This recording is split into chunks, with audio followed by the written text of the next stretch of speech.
Queridos hermanos y hermanas, este domingo hemos escuchado como primera lectura un texto tomado del célebre capítulo 18 del profeta Ezequiel. Un profeta que fue llamado por Dios para acompañar al pueblo de Israel durante la dura experiencia del exilio en Babilonia. Ezequiel tuvo como misión ayudarle a los israelitas a comprender su historia, a vivir abiertos a Dios en medio de la oscuridad y a no perder la esperanza, a pesar del sufrimiento que padecían lejos de su tierra. Uno de los problemas que Ezequiel tuvo que afrontar fue la continua discusión que se daba entre sus compatriotas sobre quién era el verdadero culpable del desastre que había supuesto el exilio. La opinión más generalizada era que los responsables de una catástrofe de tal magnitud eran los antepasados, las generaciones antiguas que habían actuado mal, se habían alejado del Señor y del cumplimiento de sus mandamientos. Un dicho que aparece al inicio de este capítulo 18 de Ezequiel resume bien esta forma de pensar. Los padres comieron las uvas verdes y los dientes de los hijos sufren la dentera. Es decir, quienes vivieron antes cometieron el mal y los que viven ahora padecen las consecuencias. Dios los castigaba a ellos por lo que habían hecho otros durante siglos. Estaban convencidos de que la situación desastrosa que sufrían era el resultado de siglos de delitos cometidos en el pasado. Estaban persuadidos de que su historia, llena de injusticia, violencia e idolatría, era un peso demasiado grande como para intentar liberarse de él. Pensaban que el pasado los había condenado a vivir en la desgracia y lejos de su tierra. Creían que era imposible cambiar el futuro y se sentían absolutamente condicionados por lo que había sido su historia pasada. Los israelitas, como vimos en la primera lectura, en Babilonia, llegaron incluso a calificar de injusto el proceder del Señor. Pues como, según ellos, como hemos dicho, a los que vivían en el presente, el Señor les hacía pagar los delitos cometidos en el pasado. Entonces es cuando interviene el profeta Ezequiel y les enseña algo importante. Les enseña que cada uno es responsable de su propio comportamiento y que siempre es posible cambiar. Lo escuchamos en la primera lectura. Si el justo se aparta de la justicia, comete el mal y muere, habrá muerto por el mal que ha cometido. Pero si el malvado se aparta del mal que ha cometido y practica el derecho y la justicia, conservará la vida. Ezequiel no está negando un principio bíblico muy importante, el principio de la solidaridad en el bien y en el mal, que sostiene que todo lo que hacemos tiene repercusiones positivas o negativas sobre los demás. El profeta más bien está añadiendo un principio nuevo, el de la responsabilidad personal de cada uno para decidir el rumbo de su propia vida en el momento presente. Ezequiel no es solo un optimista que cree en las capacidades humanas para cambiar, sino que es un profeta que cree profundamente en un Dios bueno, que se goza en el bien que los seres humanos son capaces de realizar. El profeta les decía esto de parte del Señor a los israelitas: ¿acaso me complazco yo en la muerte del malvado, oráculo del Señor, y no más bien en que se convierta, que cambie y viva? Dios no se complace en ver a la humanidad hundida en el mal. Dios cree que los seres humanos y los pueblos pueden cambiar, abandonar el mal y practicar el bien, y se goza cuando esto ocurre. Para Dios siempre es posible empezar otra vez. El Señor se goza de que la existencia de las personas y de los pueblos sea diferente y mejor.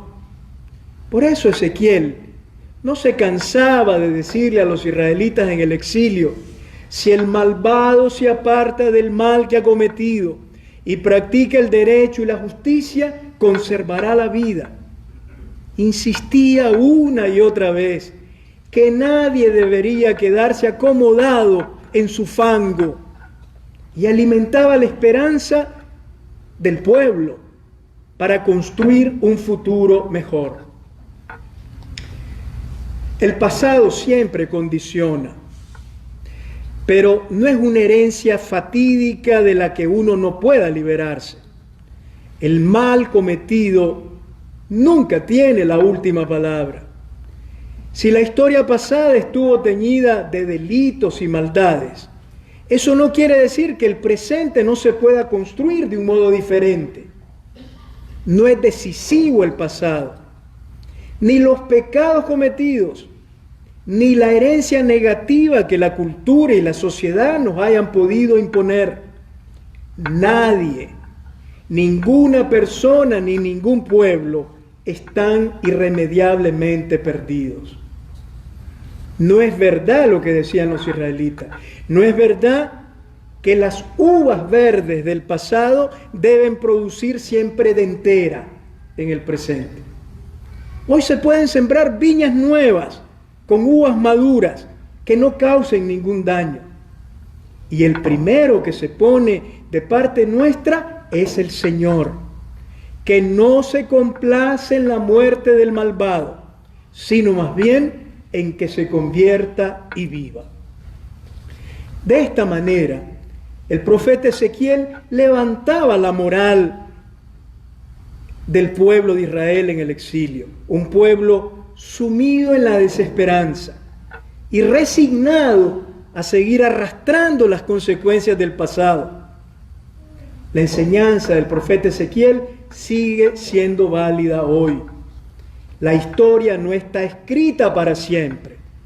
No hay determinismos que la condicionen en modo fatalista. Por vergonzosa o dolorosa que sea la historia de un pueblo, siempre es posible transformarla. Lo peor que puede ocurrir a los pueblos es acostumbrarse a situaciones inhumanas que sin darnos cuenta se llegan a asumir como normales. Un pueblo no puede resignarse a prolongar indefinidamente su misma historia. Es verdad que el pasado no se puede borrar, pero sí se puede superar y mejorar.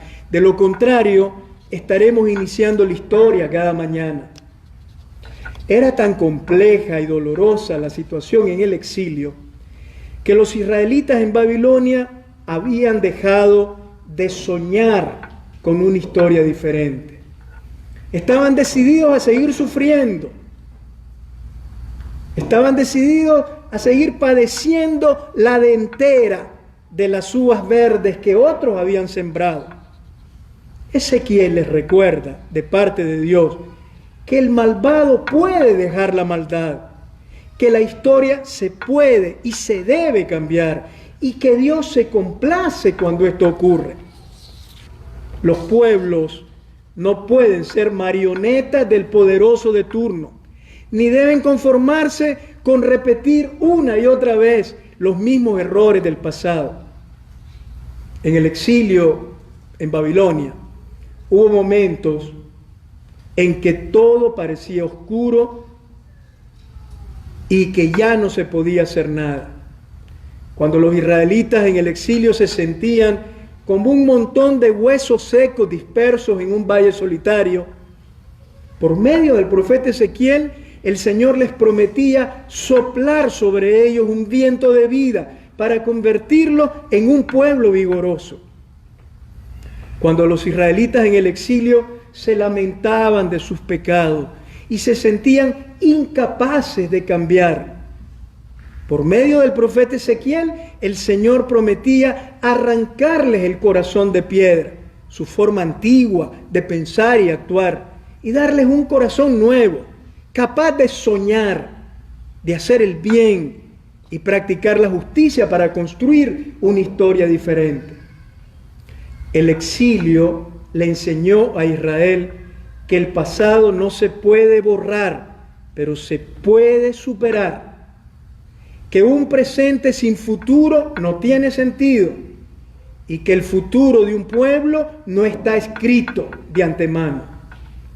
A veces el futuro de los pueblos es incierto, hay cansancio, intentos fallidos y decepciones, pero esto no es el final. De hacernos creer esto se encargan los dictadores que pretenden imponer su propio ritmo a la historia. No hay que desanimarse. Dios está de parte de los pueblos sufridos que luchan por liberarse. Como dijo el Papa Francisco en Bolivia en el año 2015, el futuro de la humanidad no está únicamente en manos de los grandes dirigentes, las grandes potencias y las élites. Está fundamentalmente en manos de los pueblos, en su capacidad de organizarse.